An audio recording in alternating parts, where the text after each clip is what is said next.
Well, Chucker, you don't want to go behind 3-0 to the top defensive team in the league, but again, for a second straight home game behind the bench, you saw great resolve, great bounce back from your team to get the game to overtime and very nearly steal this one away from them. Kind of walk us through the mindset and the change in momentum as the game rolled on. Well, the process was we didn't like where we were at, down 2, and then they scored one, on a little bit of a strange little play that ended up in the back of our net to start, but then Z made sure they to keep us in for the rest of the way, and we chipped away at it. We had different guys contribute, Duzak getting a goal there, and then V getting his first here, and then we followed up, Zach Dean, a young player, finds a way to insert himself, gets himself into the slot and finds a way to get us into a tie and earn us a point here. How important is that goal, especially for Dean, in the way that he's been kind of fighting it a little bit in his rookie year?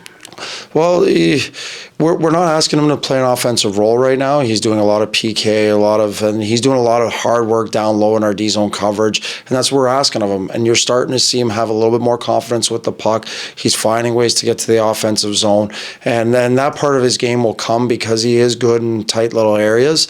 But we know the offense will come, but we're trying to focus for him on that 200-foot game to be a good, solid centerman, a reliable centerman that any one of our wingers can play with. Without giving away any of your trade secrets, what do you think was the formula that finally allowed you guys to kind of chip into their defense and finally put some pucks in behind their goaltender? Well, we just played. Smitty, did a good job finding a way to get us out of a D zone face-off, and that guys jumped up, saw a window, turned it in. That gave us a little momentum.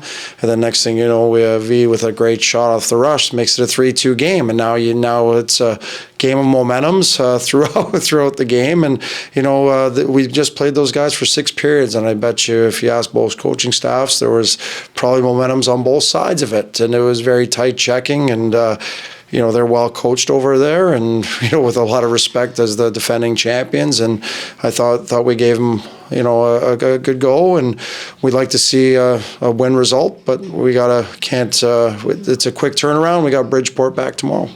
What can you take from 2 games against the top team in the league and apply that to everyone else you play?